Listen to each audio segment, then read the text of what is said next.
प्यारे साथियों, बच्चों, महिलाओं, बुजुर्गों, महेश गुरुजी की शानदार क्लास में आपका स्वागत है। आज का वीडियो उन लाखों लोगों के लिए वरदान साबित होगा जिनके मन में एक पुरानी कसक है, एक टीस है, बचपन का एक पुराना सपना है कि काश यार हम भी अंग्रेजी सीख पाते। खासकर हिंदी मीडियम वालों के लिए, मोस्ट ऑफ जिनकी मदर टंग हिंदी है या कोई रीजनल लैंग्वेज है, तो अंग्रेजी में कैसे एंट्री मारे। तो आपके महेश गुरुजी आपको आज 5 काम बताएंगे, 5 स्टेप बताएंगे जो अगर आपने लगभग महीने भर में कर लिए तो आप सेल्फ स्टार्ट हो जाओगे। देखिए, सेल्फ स्टार्ट तो होना पड़ेगा, यानी इंजन को स्टार्ट तो करना पड़ेगा। ऐसा तो हो नहीं सकता कि आप कार में, गाड़ी में जाके बैठ गए, जैसे आप बैठे तो उड़ने लगेगी। नहीं, आपको चाबी लगानी पड़ेगी। बाइक है, उसमें आपको किक मारनी पड़ेगी। एक बार इंजन स्टार्ट हो गया उसके बाद सिर्फ उसको हैंडल करना पड़ता है। मतलब कहाँ ब्रेक, क्लच वगैरह है, ये काम तो ऑटोमेटिक हो जाएंगे, लेकिन इंजन तो स्टार्ट हो। तो ये जो 5 काम मैं आपको बताऊंगा ना, ये 20 साल के एक्सपीरियंस से हमने पता लगाया कि लगभग भाई ये स्टेप बताएं। देखो, शुरुआत में ही अगर हम कठिन चीज बताएं कि आप ग्रामर पढ़ो, आप सेंटेंस को पढ़ो, आप फ्रेज पढ़ो, आप क्लॉज पढ़ो, तो आप डर जाओगे। तो क्यों ना शुरुआत में कुछ ऐसा काम बताएं, कुछ हल्के हल्के स्टेप बताएं कि आप सेल्फ स्टार्ट हो जाओ। तो आज के वीडियो में निश्चित ही आप सेल्फ स्टार्ट हो जाओगे। बस वीडियो को पूरा देख लेना, मैं आपको स्टेप बताऊंगा, उन स्टेप्स को दिमाग में बिठा लेना और उन पर थोड़ा काम कर लेना। हाँ देखो, काम महीने भर का होगा, मैं भूल जाऊंगा इस बात को बताना, लगभग महीने भर काम होगा। अब जैसे आप ऐसा मत करना कि हर स्टेप को 5-5, 6-6 दिन में डिवाइड करना है। हो सकता है किसी स्टेप्स में आपको मजा आ रहा हो, उसको 7 दिन कर लो। किसी में लग रहा है कि यार बोर हो गए, अब नहीं, 3 दिन कर लो, बट कर लेना यार। आप स्टार्ट हो जाओगे, आपका इंग्लिश में इंटरेस्ट आ जाएगा। इंटरेस्ट ही तो वो चीज़ है जो हमको सिखाता है। मतलब किस चीज़ से हमें अरुचि होती है, हम उसमें अनइंटरेस्टेड होते हैं। क्यों? वो भारी भरकम लगता है, लेकिन उसके प्रति मतलब कुछ ऐसा कर लें, उसको ऐसा खेल बना दें कि वो सरल लगने लगे, फिर बाद में भारी चीज़ भी हमें सरल लगती है। ये मेरा मनोविज्ञान है, जिससे मैं हमेशा से इंग्लिश सिखाता रहा हूँ और लाखों लोगों को सिखाया। और सुनो, आपको भी सिखा के छोड़ूंगा, ये मेरा आपसे प्रॉमिस है। वीडियो को पूरा वॉच करना। तो देखिए, सबसे पहला काम, और ये सबसे सरल काम है, और सही बताऊं, लाखों लोग इसी रास्ते से इंग्लिश में एंटर करते हैं। खुद हमने भी ऐसे एंट्री मारी थी, और सही बताऊं, सब ऐसे ही करते हैं। हाँ, ये जो पहला काम है ना, इसमें पता नहीं क्यों मैं आज तक वीडियो नहीं बना पाया, बहुत दिन से डिले हो रही है, कभी वीडियो बनाऊंगा। ये पहला काम सबसे सरल है। देखिए, हिंदी और इंग्लिश के अल्फाबेट को मिक्स कर दो। जैसे देखो, मैंने यहाँ पे लिखा मोहन, ठीक है, तो मोहन की अंग्रेजी क्या होगी? जो मैं है वो किससे बनेगा? एम से, और मैं में जो ओ की मात्रा लग रही है वो ओ से बनेगी, उसके बाद एच। उसके बाद आपको पता होगा कि प्रत्येक अक्षर जो हिंदी का उसमें एक ए और छिपा होता है, तो यहाँ पे हमने ए लगा दिया और ये बन गया मोहन। मैंने लिखा कविता, ठीक है, तो कै। अब मैंने क्या कहा कि हर वर्ड में, सॉरी, हर अक्षर में एक ए होता है, तो यहाँ पे ए, ठीक है। अब वे के लिए क्या है? वी लगा दो, और ई के लिए आई लगा दिया, कविता, इस तरह से। अब देखिए, ज़्यादातर लोग क्या करते हैं कि भाई जो नाम है ना, उनकी इंग्लिश क्या होती है, इस पर चर्चा करते हैं और सीखते हैं। मैं कहता हूं कि इस रूम में जो भी चीजें हैं ना, उनकी इंग्लिश बना दो ना। जैसे माना यहाँ पे एक पंखा लगा हुआ है, तो पंखा, आपका बहुत इंटरेस्ट हो जाएगा, पंखा। तो ऐसे ही जैसे ये रूम है, अब इस रूम में जो भी चीजें हैं उनको हिंदी में इस तरह से लिख दो। जैसे कमरा है ना, कमरा, तो कमरा की बना लो, ठीक है। हाँ, इस पे आपको YouTube पे कुछ एक वीडियो बन जाएंगी, और मैं सॉरी मांगता हूँ, इस पे मैं वीडियो नहीं बना पाया, जल्दी एक वीडियो बना दूंगा, ठीक है। तो इसको आप इस तरह से कर सकते हो, बहुत सरल है। और सुनो, सही बताऊँ, बहुत मजा भी आएगा। उसके बाद वही व्हाट्सएप वाली इंग्लिश, जैसे तुम क्या कर रहे हो, तो तुम क्या, KYA, कर, KAR, रहे, RAHE, हो, तुम क्या कर रहे हो, इस तरह से टाइप करो, इस तरह से लिखो। कहने का मतलब बहुत मजा आएगा, और 3 से 4 दिन ये काम कर लो, आपकी एंट्री हो जाएगी। अच्छा, आप कहोगे सर आपने नया क्या बताया? अरे, जो चीज़ें यूनिवर्सल ट्रूथ है, ये इंग्लिश का यूनिवर्सल ट्रूथ है कि सब ऐसे एंट्री मारते हैं। भैया, आप हिंदी मीडियम वाले हो, आप भी ऐसे एंट्री मार लो, अच्छा रहेगा। मतलब मैं कह रहा हूँ ना, ये सरल चीज़ है, आपको मजा आएगा, आप कर लो, ठीक है। अब बढ़ते हैं नेक्स्ट स्टेप पे। हाँ, वो बहुत खास है, चलो मैं इसको यहाँ से हटा देता हूँ। दूसरा काम, ठीक है, तो ये हमारा पहला काम हो गया। दूसरा काम है इसका जस्ट अपोजिट। अब आपको हिंदी को काम में लेना है। आपको क्या करना है? ज़्यादा से ज़्यादा स्पेलिंग्स याद करनी है, चीज़ों को समझना है कि जो चीज़ें हिंदी में हमारे आसपास बिखरी पड़ी है, उनको आखिर अंग्रेजी में बोलते क्या है। अब देखो, ऑलरेडी बहुत सारी चीज़ों को आप जानते हो, जैसे भाई ये रूम है, ये फैन है, ये फ्लावर है, ये सोप, साबुन है। अब जो टफ वर्ड आए, आपका ध्यान जाए अचानक से, यार ये चादर पड़ी है, इस चादर को क्या कहते हैं? इसको सीट कहते हैं। और देखिए, आजकल तो मॉडर्न जमाना है, इंटरनेट का जमाना है। हमारे जमाने में मोटी सी डिक्शनरी हुआ करती थी ऑक्सफोर्ड की, उसको खोलते खोल के देखते थे, मतलब उस पेज पे 5 मिनट तो खोजने में लग जाते थे। अब तो क्या है, बहुत सारे ऐप्स हैं जैसे कि हिंद खोज है। मैं इसका प्रमोशन नहीं कर रहा, मैं इसको यूज करता हूं खुद, इसलिए बता रहा हूं। HINKHOJ बहुत अच्छी डिक्शनरी है। इसमें आपको हिंदी से इंग्लिश और इंग्लिश से हिंदी दोनों तरह के वर्ड मिल जाते हैं। जैसे आप कहीं अटक गए, माना एक वर्ड आया झुंझलाना, किसी बात पे झुंझलाना, तो देखो झुंझलाना उसमें हिंदी में डालना झुंझलाना, तो आपको बहुत सारे, एक नहीं बहुत सारे वर्ड मिल जाएंगे। इसका जैसे इरिटेट आपको मिल जाएगा, इरिटेट, ये प्रचलन में है, इसको पकड़ लो, आपको ये पसंद नहीं कोई और पकड़ लो। कहने का मतलब है इस तरह से आपको वर्ड्स इकट्ठे करने हैं। अब वर्ड्स हर तरह के होने चाहिए, ऐसा नहीं है कि इस रूम में बैठे हो, इस रूम में जो चीजें हैं वो फटाफट से डिक्शनरी में सर्च कर ली और याद कर ली। याद व्याद कुछ नहीं करना है, याद करने फोकस करोगे ना तो एक दिन में आप बस 5-7 वर्ड याद कर पाओगे। क्यों? देखो जहां पे आ गया काम, जिसका नाम पड़ गया काम, वहां पे बर्डन, वहां पे हमारा दिमाग उसको काम नहीं करना यार, मजे मजे में, मतलब आपको देखनी है चीजें।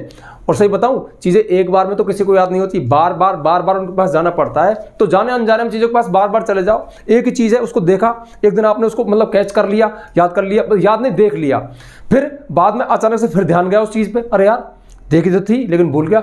दूसरी बार जब जाओगे ना तो चांस है कि याद हो जाएगी। और हाँ, तीसरी बार और चले गए, लेकिन एक ही राउंड मत जाओ, भूल जाओ तब बाद में 3 बार 4 बार, तब जाके चीजें दिमाग में पक्की होती है। और बताऊं, अब भी झूठ बोल गया, सबसे पक्की कब होती है? जब उन वर्ड्स को, उन स्पेलिंग्स को हम सेंटेंस में यूज में ले लेते हैं ना, तब जाके वो चीजें पक्की होती है। अच्छा, सेंटेंस भी किसका? फिर झूठ बोल गया, दूसरे का नहीं, आपने कहीं पढ़ा हुआ देख लिया तो भी निकल जाएगी, खुद के सेंटेंस में यूज कर लिया। आप कहोगे अब मैं शायद आपको डरा दिया हो, अरे सर ये तो बहुत लंबी, अरे ये प्रोसेस ऐसे नहीं एक दिन में नहीं होती, ये प्रोसेस चलती रहती है। हम वर्ड्स को खोजते रहते हैं, सेंटेंस में काम में लेते रहते हैं, चीजें ऑटोमेटिक चलती रहती है। एक जर्नी है, एक यात्रा है। ऐसा थोड़ी है कि सारा काम छोड़ के हम तो कुछ नहीं करेंगे, बस इसी यात्रा में चल पड़ेंगे, नहीं, सारे काम भी करते रहने हैं और ये चीजें भी ऑटोमेटिक करते रहनी है, तो चीजें ऑटोमेटिक अपने आप हो जाती है। तो कहने का मतलब है आपको दूसरा काम करना है, आपको वर्ड्स ज्यादा से ज्यादा हिंदी वर्ड्स की स्पेलिंग्स पता लगानी है, उनको इंग्लिश में क्या बोलते हैं, ठीक है। अब हर तरह के वर्ड, ऐसा नहीं कि सिर्फ बस चीजों को देख रहे हो, नाउन को देख रहे हो, वर्ब को भी देखो, हेल्पिंग वर्ब को भी देखो। जैसे वह की अंग्रेजी क्या होती है? ही, इसको भी देखो। अब लड़की है तो क्या? सी, इसको भी देखो। माना लेकिन है, इसकी अंग्रेजी क्या होती है? बट होती है। और फिर भी है, फिर भी इसकी इंग्लिश यट होती है। और जैसे इसलिए इसकी सो होती है, या फिर देयरफॉर भी होती है। तो इस तरह से आपको अलग अलग तरह के, अलग अलग नेचर के बहुत सारे वर्ड्स को जुटाना है। अब देखिए, जबरदस्ती मत करना, जो हाथ पल्ले पड़ जाए उसी को ले लेना है, जो अच्छा सा लग रहा है, मनमोहक है, मतलब दिमाग को लग रहा है यार बहुत सुना है, इसको इंग्लिश में क्या बोलते हैं, डिक्शनरी को काम में लो। और हाँ, किसी वर्ड को इंग्लिश में सुना है, कहीं अखबार वगैरह पढ़ रहे हो, तो फिर इंग्लिश डाल दो, उसका हिंदी अर्थ आ जाएगा। तो ये डिक्शनरी ऐप बहुत काम के हैं। मैं इसका प्रमोशन नहीं कर रहा, मैं बता रहा हूँ, इसको खुद मैं भी यूज करता हूँ, अच्छी चीज़ है। और भी ऐप हो सकते हैं, उनको डाउनलोड कर लो, बट वर्ड्स पे फोकस करो, इंग्लिश बोलते क्या है। एक बात बताऊँ, ग्रामर तो सीख जाते हैं, ज़्यादातर लोगों के पास वर्ड्स का अभाव होता है। मिनिमम 1500 तो ऐसे वर्ड हैं, जैसे बाजार को मार्केट कहते हैं, कमरे को रूम कहते हैं, पानी को वाटर कहते हैं, चाय को टी कहते हैं, सब जानते हैं इनको, ठीक है, इनको ड्रेस कहते हैं, सब जानते हैं। लेकिन बहुत सारे वर्ड्स ऐसे होते हैं जिनको हम नहीं जानते, और जब सेंटेंस में आते हैं ना तो हम अटक जाते हैं। तो अपनी वोकेबुलरी बढ़ाओ, शब्दकोश बढ़ाओ, मीनिंग्स को याद करो। सॉरी मैं गलत बोल गया, याद नहीं करना है, बस देखो, जाने अनजाने में देखते रहो, भूल जाओगे फिर से देख लो, जब काम पड़ेगा तब देख लेना, ठीक है। बट ये काम करना जरूर है। मुझे लगता है कि नंबर 2 पे मैं बहुत बोल गया, लेकिन ये बहुत काम की चीज है। आपको स्पेलिंग्स देखनी है कि हिंदी चीजों को इंग्लिश में क्या कहते हैं। अब आते हैं हम तीसरे स्टेप पे। अच्छा, तीसरा स्टेप बताने से पहले एक काम की बात देखिए, ये तो एक नॉर्मल सा वीडियो है, लेकिन बहुत सारे व्यूवर्स ऐसे भी होंगे जो आज देख रहे होंगे, वाह महेश गुरुजी क्या बिल्कुल बेसिक लेवल से पढ़ा रहे हैं, बिल्कुल जीरो वालों को सिखा रहे हैं कि भाई पहला स्टेप ये हो फिर ये हो। अच्छी बात है, क्योंकि सबसे ज्यादा तादाद, सबसे ज्यादा संख्या ऐसे लोगों की है जो जीरो पे है, जिनके मन में कसक है। और हर तरह के लोगों को सिखाना चाहिए, क्योंकि हम टीचर हैं, तब ऐसा नहीं कि सिर्फ आपको सिखाएं, सभी को सिखाना चाहिए। तभी एक टीचर की परिभाषा फिट बैठती है, मतलब अध्यापक जो सबको पढ़ाए वो टीचर है, ठीक है। हाँ, काफी बातें हो गई। हाँ, मैं जो बता रहा था वो बात ये थी कि आप में से बहुत सारे लोग ऐसे भी होंगे, अब लास्ट में नंबर ग्रामर का ही आ रहा है, क्योंकि बिना ग्रामर के, अब वर्ड्स तो आपने ले लिए, अब देखिए वर्ड्स बिखरे पड़े हैं, अब ग्रामर क्या करेगी, इनको सेंटेंस में पिरोएगी। जैसे माला के फूल नहीं होते, फूल अलग अलग होते हैं, और जब माला बन जाती है तो वो एक बन गया। और वर्ड्स तो फूल है, और अगर माला बन गई तो सेंटेंस है। और देखिए, हम ऐसे वर्ड नहीं बोलते, जैसे मैं बोलूं चाय, पंखा, बोर्ड, मैं, तुम, बाजार, कुछ समझ में आ रहा है कि नहीं आ रहा? लेकिन अगर मैं बोलूं मैं बाजार जा रहा हूं, मैं आपको पढ़ा रहा हूं, वह खाना पका रही है, वे हंस रहे हैं, इस तरह से बोलूं, आपको समझ में आ गया ना क्यों आ गया? तरह तरह के वर्ड्स को पकड़ा और एक सेंटेंस, क्या है आपके सामने? एक सेंटेंस। सेंटेंस में एक बात थी, कोई दशा थी, कोई स्थिति, कुछ भी था, कोई जानकारी थी, आपके समझ में आ गई। अभी जो मैंने सेंटेंस बोले हिंदी के थे, ठीक है, तो हिंदी की ग्रामर अलग है, इंग्लिश की ग्रामर अलग है। अगर आपको यही बात इंग्लिश में कहनी है तो एक सेंटेंस के माध्यम से कहनी पड़ेंगी, और उस सेंटेंस में वर्ड्स को रखने का एक क्रम होगा, एक सिस्टम होगा, जो ग्रामर होती है। ठीक है, तो अगला नंबर हमारा ग्रामर का ही है, मैं तीसरे पे लिख दूं ग्रामर। ठीक है, हालांकि जब स्क्रिप्ट लिखी थी ना उसमें मैंने ग्रामर लिखा था, कुछ और लिखा था, लेकिन आपको अब थोड़ा सा, अब देखो ये होता है, अब यहाँ पे स्क्रिप्ट में चेंजिंग आ गया, पढ़ाते पढ़ाते कुछ नई बात आ गई तो बोल देनी चाहिए। मतलब जब तक हम सिस्टम्स को फॉलो करेंगे ना नहीं सीख सकते, कुछ ऊट पटांग करना पड़ेगा, जो मन को अच्छा लग रहा है वो करना पड़ेगा। और जब दिमाग में प्रेशर आए ना तो समझ लेना स्टॉप हो जाओ। क्यों? जो चीजें बर्डन में, प्रेशर में सीखी जाती है ना वो काम की नहीं होती। हर काम को करने में मजा आना चाहिए। आप जब भी सीख रहे हो ना आपको इंटरेस्ट आना चाहिए, तो आप सही ट्रैक पे हो। तो ठीक है, इन बातों से आपको इंटरेस्ट आ रहा होगा। नंबर 3 पे है ग्रामर। आपने ग्रामर में एंट्री मार ली। अब मेरा जो स्क्रिप्ट में पॉइंट था ना मैं उस पे आ जाता हूं। ग्रामर में आपको सबसे पहले सिंपल सेंटेंस बस ये लिखने हैं। अगर इसको सरल बोलूं तो आपको नॉन एक्शन, अर्थात ऐसे सेंटेंस पे काम करना है, ऐसे सेंटेंस बनाने हैं, लिखने हैं, बोलने हैं जिनमें कोई एक्शन नहीं होता, जो बहुत सरल सरल होते हैं। अरे हाँ यार, जिस बात से बात शुरू हुई थी, मतलब तीसरा टॉपिक मतलब ग्रामर, वो बात याद आ गई जो मैं आपको कहना चाहता था। हालांकि पुराने व्यूअर्स को पता है हर वीडियो में जानकारी दी जाती है। जानकारी ये है, देखो आज का वीडियो तो बिल्कुल जीरो लेवल वालों के लिए, हाँ ये बात मैंने बता दी थी। बात यह है कि यदि आपको इंग्लिश ग्रामर पढ़नी है, और ग्रामर तो भाई आपको पढ़नी पड़ेगी, आप चाहो कि आपको सीक्वेंस में मिल जाए। अगर आप ऑलरेडी मेरे वीडियोस देखते हो तो आपको पता होगा चीज़ें बिखरी पड़ी हैं। बिखरी क्यों पड़ी बताऊँ? आपकी डिमांड पर। आप जो कमेंट करते हो ना भर भर के, सर इस टॉपिक पर बनाओ, इस पर बनाओ, तो आपको मांग पर हमें उस टॉपिक की वीडियो बनानी पड़ती है। इसलिए यूट्यूब पर हमारी ग्रामर सीक्वेंस में नहीं है। लेकिन आप चाहोगे उस सीक्वेंस में मिल जाए तो प्ले स्टोर पर जाइए, महेश गुरुजी एप्लीकेशन को डाउनलोड कीजिए। उसके पेड कोर्स में आपको कंप्लीट इंग्लिश ग्रामर कोर्स मिलेगा, जिसमें हमने सारे इंग्लिश ग्रामर को सीक्वेंस में कवर किया है, यानी 1 बाय 1 करके सारे टॉपिक्स को। और हाँ, साथ में पीडीएफ नोट्स भी है, आप वीडियो देख सकते हो और पीडीएफ नोट्स में उस टॉपिक को पढ़ भी सकते हो। मेहनत लगी है तो थोड़ी सी फीस है, आप चाहो तो परचेज कर सकते हो। मैं कभी किसी को फोर्स नहीं करता, मैं कहता हूँ ना आपको सिखा के छोड़ूंगा। बहुत सारे वीडियोज हैं, बना रहा हूं और आते रहेंगे। अब तीसरा मुद्दा है हमारा ग्रामर। अब तीसरे में हमको सेंटेंस बनाने हैं, तो सेंटेंस जब बनाते हैं तो ग्रामर लगती है।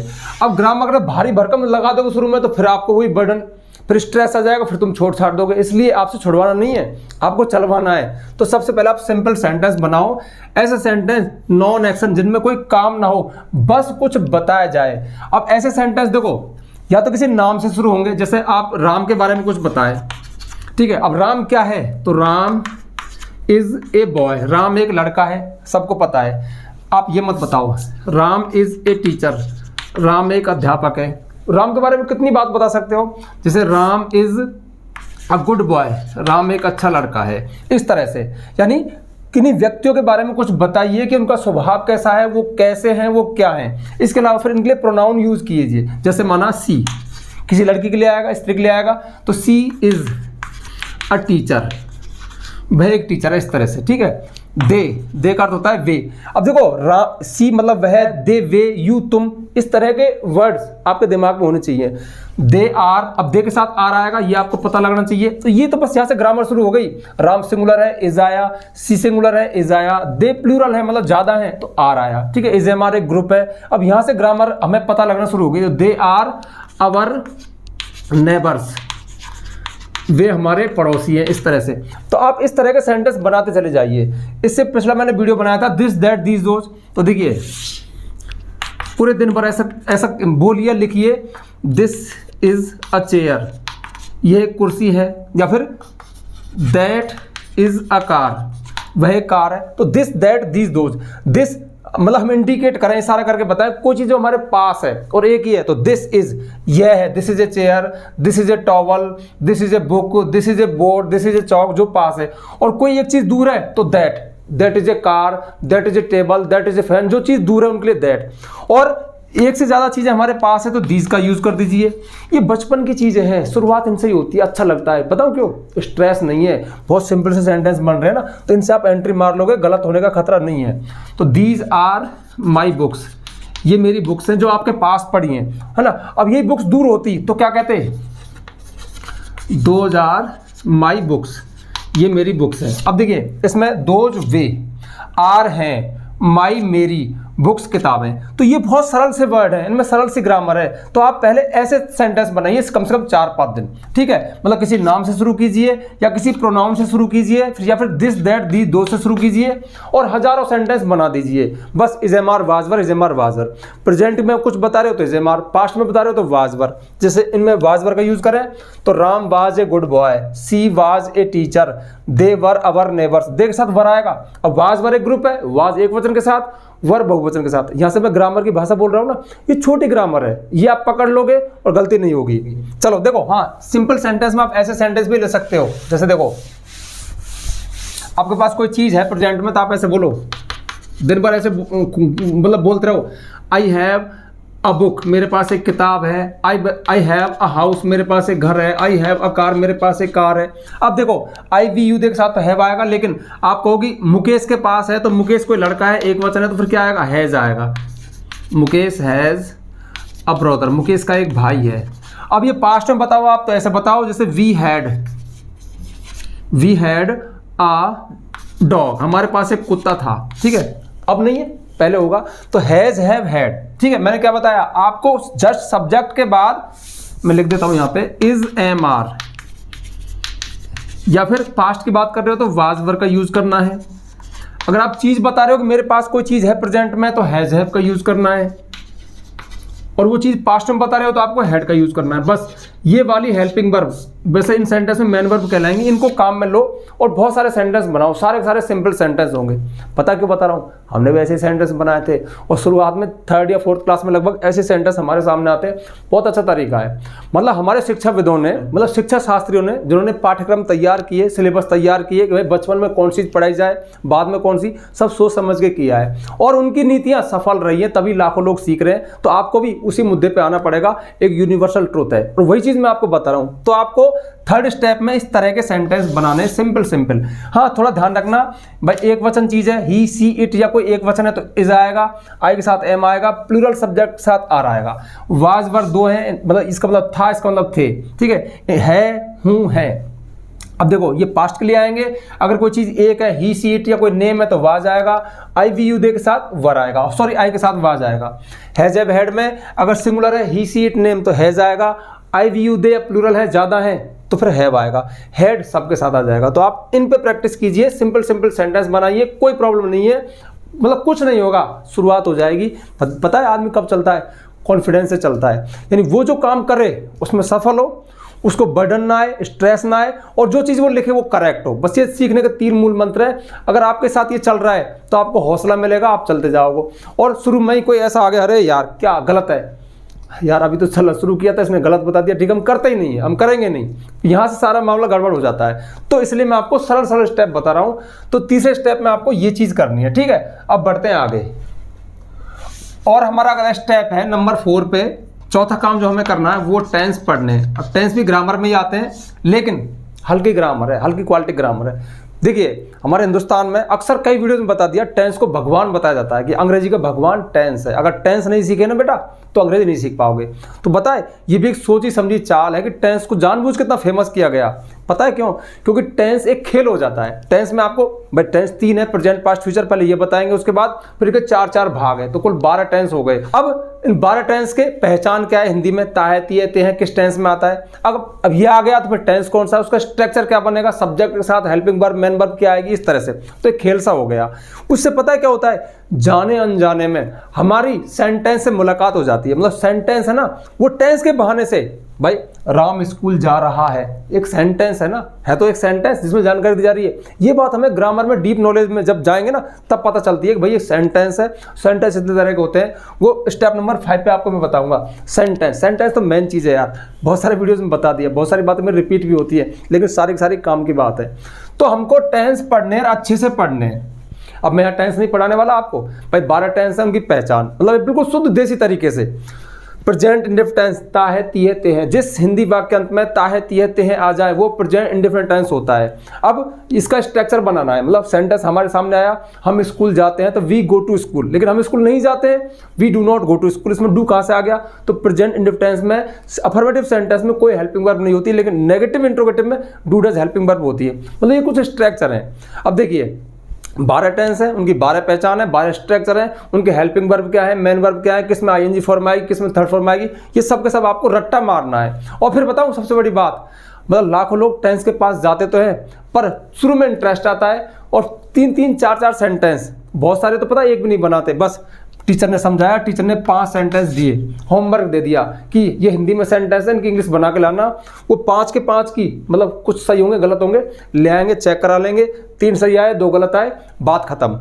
अब अगले दिन टीचर आगे बढ़ गया तो वो भी आगे बढ़ गए, बस सबसे बड़ी कमी ये रह जाती है, अरे वो 5 सेंटेंस टीचर के थे, जो होमवर्क दिया था ना वो आपका नहीं था, वो टीचर का ही काम था। अब आपका होमवर्क कहाँ है? आपने क्या काम किया उस टेंस पे? यानी खुद के सेंटेंस बनाइए, 10, 20, 50, 100 हर टेंस के, प्रेजेंट टेंस के 100 सेंटेंस, पास्ट टेंस के 100 सेंटेंस, तीनों कंटिन्यूअस टेंस के 100 सेंटेंस। इतना काम कर लोगे ना तो ये टेंस है ना हमेशा के लिए आपका हो जाएगा और आप हजारों सेंटेंस से गुजर जाओगे और जाने अनजाने में हमारा वो सॉफ्टवेयर डेवलप हो जाएगा जो ऑटोमेटिक हमें चलना सिखाता है। पता है हमें कोई नहीं सिखाता, एक पल ऐसा आता है जब हम खुद सीख जाते हैं। तो जाने अनजाने में हमारे दिमाग में प्रक्रिया और चलती रहती है, हमें भ्रम होता है कि हम सीख रहे हैं। हाँ सीख रहे हैं, भ्रम भी नहीं है, वास्तविकता भी कोई सिखा रहा है, हम सीख रहे हैं, हम मेहनत कर रहे हैं, लेकिन कहीं ना कहीं एक सॉफ्टवेयर ऐसा बिल्ड हो रहा है जो ऑटोमेटिक चीज़ों को कैच कर रहा है, यानी वो नकल करता है। मतलब बहुत सारे फ्रेम है ना वो हमारे दिमाग में जाने अनजाने चले जाते हैं। पता कैसे चले जाते हैं? आपने कोई सेंटेंस कई बार देखा और बस देख लिया, उससे काम पड़ा था, किसी ने होमवर्क दिया होगा, पता नहीं कैसे आपने देख लिया, वो आपकी मेमोरी में चला गया। अब बहुत साल बाद वो सेंटेंस है ना वो गलत तरीके से कहीं लिखा हुआ है, तो आपका माइंड पता क्या कहता है? यार ये गलत है।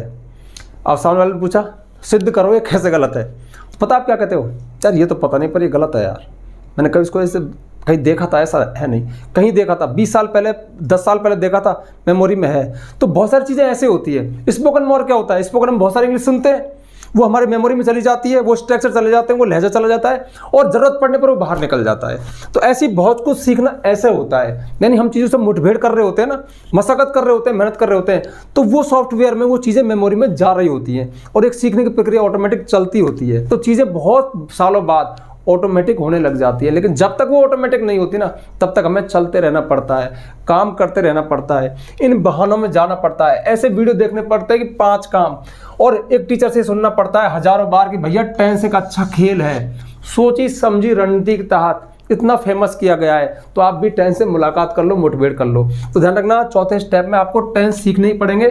सिखा तो कोई भी देगा, बहुत सारे वीडियोज हैं, प्रैक्टिस कितना कर रहे हो उन पे, तो इन पे इतनी प्रैक्टिस कर लो कि वो सॉफ्टवेयर बन जाए, मतलब हजारों सेंटेंस से हमारी मुलाकात हो जाए और हम चलना सीख जाएं। क्योंकि टेंस कोई बड़ी ग्रामर नहीं है, टेंस छोटी ग्रामर है, 12 स्ट्रक्चर है, हेल्पिंग वर्ब, मेन वर्ब, तो मतलब सरल सरल से सेंटेंस बनाओ, लेकिन बहुत सारे बनाओ। हाँ रिपीट मत क्या करो, सब्जेक्ट कहीं वह ले लो और वह कोई सारे के सारे 12 टेंस में से निकाल दो, नहीं कभी वह ले लिया, कभी वे ले लिया, कभी मोहन ले लिया, कभी ग्रामीण ले लिया, कभी पुलिस ले लिया, वर्ब को चेंज कर करके, ठीक है, कभी उठना, कभी बैठना, कभी पढ़ना, कभी आना, कभी जाना, कभी गिरफ्तार करना, इस तरह से। तो आप चीज़ों को चेंज कर करके, मतलब जो हजारों सेंटेंस बनाओगे ना उनमें वैरायटीज होनी चाहिए, वैरायटी लाओगे तो आपको शब्दकोश बढ़ेगा, वोकैबुलरी बढ़ेगी, ठीक है। सेंटेंस ऐसा नहीं सिर्फ सिंपल सिंपल, कभी नेगेटिव, कभी इंट्रोगेटिव, कभी इंट्रोगेटिव नेगेटिव, ठीक है। तो ये था कि नंबर 4 पे आपको टेंस पे काम करना है, बहुत सारा काम करना है। जब बहुत सारा काम कर लेंगे तो बहुत सारे सेंटेंस के स्ट्रक्चर माइंड में चले जाएंगे, मतलब इंग्लिश पे एक चलने की शुरुआत हो जाएगी। और हमारा 5वां स्टेप होगा सेंटेंस, ठीक है। सेंटेंस मेन चीज है, कई वीडियोस में बता दिया होगा सेंटेंस क्या है। आप कुछ भी पढ़ो, कुछ भी लिखो, कुछ भी सीखो, निष्कर्ष किस पे आएगा? सेंटेंस पे। क्यों? इंग्लिश सीखने के बाद हम करेंगे क्या? बोलेंगे तो एक सेंटेंस होगा, लिखेंगे तो एक सेंटेंस होगा, पढ़ेंगे तो एक सेंटेंस होगा। क्यों? सेंटेंस यानी वाक्यों के माध्यम से हम अपने आइडियाज को एक्सप्रेस करते हैं। दूसरों की बातें हमारे पास कैसे आती हैं? सेंटेंस के रूप में।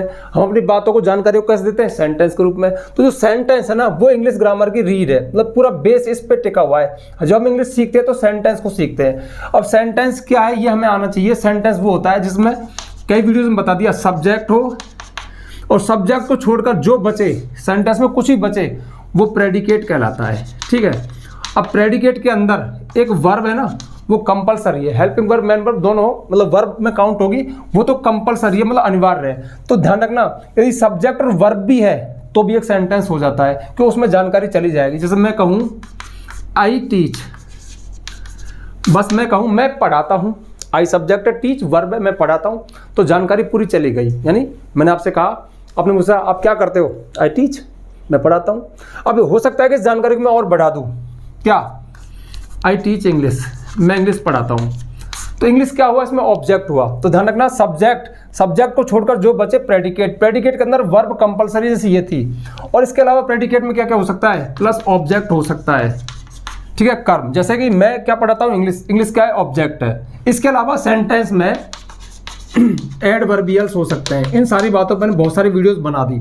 अब एडवर्बियल्स क्या है, यदि मतलब वर्ब के बारे में कुछ और जानकारी दी जाए कि वर्ब कब हुई, कहाँ हुई, क्यों हुई, कैसे हुई। जैसे मैं कहूँ आई टीच इंग्लिश हेयर, मैं यहाँ अंग्रेजी पढ़ाता हूँ इस जगह पे, ठीक है, ये मेरे स्टूडियो में यहाँ इंग्लिश पढ़ाता हूँ, तो कहाँ पढ़ाता हूँ, यहाँ। तो ये वर्ड क्या है, ये एडवर्बियल है। यानी सेंटेंस में ऐसे वर्ड जो प्लेस स्थान को बताएं, टाइम समय को बताएं, क्रिया के होने के रीजन को बताएं, वो एडवर्बियल्स कहलाते हैं। लेकिन ध्यान रखना वर्ब कंपलसरी है, ये हो सकते हैं, नहीं हो सकते। इसके अलावा कॉम्प्लीमेंट्स हो सकते हैं सेंटेंस में। कॉम्प्लीमेंट्स क्या है, कॉम्प्लीमेंट्स जिस सेंटेंस में होगा ना, वो एक सिंपल सा सेंटेंस होगा, जैसा अभी बताए थे। जैसे देखिए आई एम ए टीचर, ये भी एक सेंटेंस है, तो ये सिंपल वाले सेंटेंस में कॉम्प्लीमेंट होता है। यानी सब्जेक्ट के बारे में ही कुछ बताया जाए तो वो कॉम्प्लीमेंट हो गया। मैं हूं क्या हूं, ए टीचर, तो ए टीचर क्या हो गया, इसमें कॉम्प्लीमेंट हो गया, ठीक है। तो ध्यान रखना सेंटेंस में सब्जेक्ट को छोड़कर जो बचा वो प्रेडिकेट होता है। तो इसमें देखो आई को छोड़कर जो बचा सब प्रेडिकेट है, आई को छोड़कर जो बचा सब प्रेडिकेट है। प्रेडिकेट के अंदर वर्ब कंपलसरी है।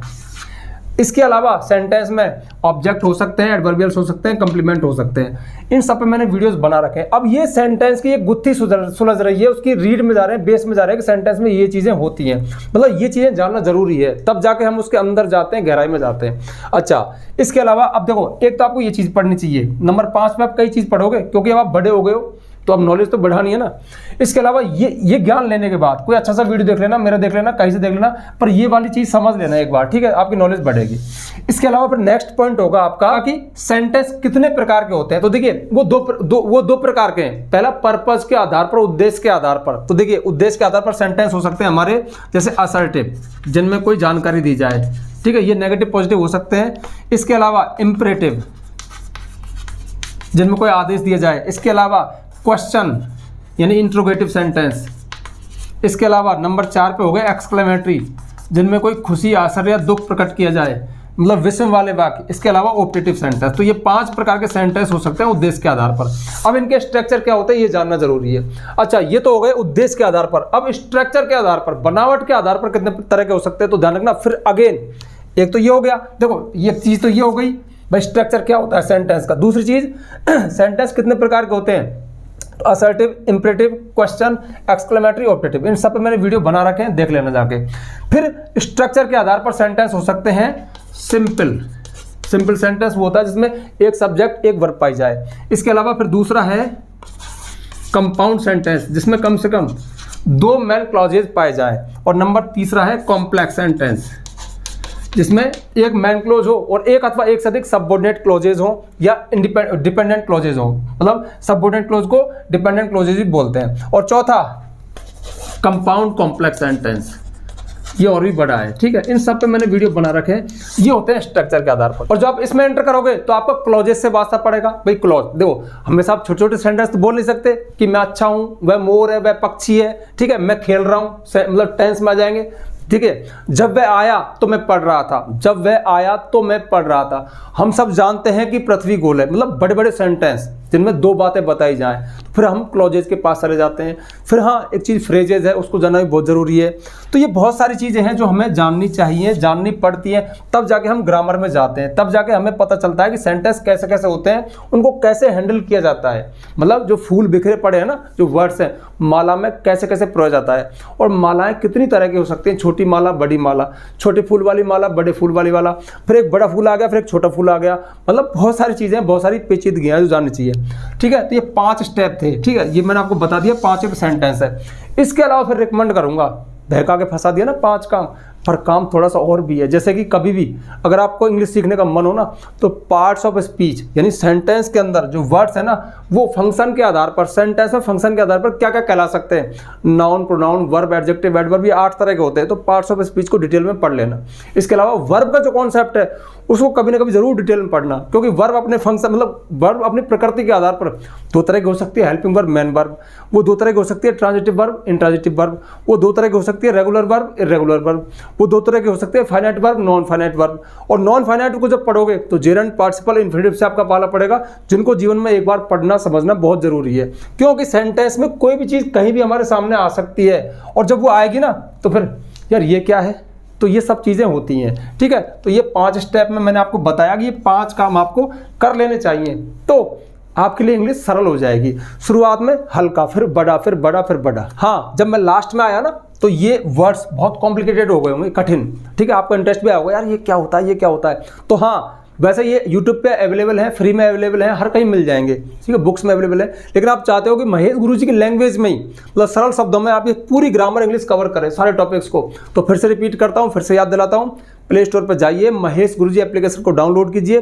उसके पेड कोर्स में कंप्लीट इंग्लिश ग्रामर कोर्स को आप परचेज कर सकते हो। उसमें आपको ग्रामर विद PDF नोट्स मिलेगी। ऐसा मत समझना कि प्रमोट कर रहा हूँ, लेकिन मुझे पता है कि बहुत सारे लोग हैं जिनका इंटरेस्ट है। और एक बात बताऊँ, मैंने तैयार नहीं किया था, आप लोगों ने कमेंट कर करके उस पेड कोर्स को तैयार करवाया था। सर हमें सीक्वेंस में चाहिए, सीक्वेंस में चाहिए, तो भैया लो सीक्वेंस में। अब यार मेहनत लगी है तो थोड़ा सा चार्ज तो बनता है। तो ठीक है, अब जल्दी से वीडियो को लाइक कर दो, ज़्यादा से ज़्यादा शेयर करना, बहुत काम का वीडियो है। आप जैसे बहुत सारे हजारों लोगों को प्रेरणा मिलेगी, चलने का मन करेगा, क्योंकि बहुत ईजी स्टेप्स हैं। और हाँ, यदि आप चैनल पे नए आए हो तो चैनल को सब्सक्राइब करना, बेल आइकन प्रेस करना, ताकि आपको आने वाले वीडियोस की नोटिफिकेशन मिल जाए। आज के लिए बस इतना ही, मिलते हैं नेक्स्ट वीडियो में नेक्स्ट टॉपिक के साथ। तब तक के लिए बाय।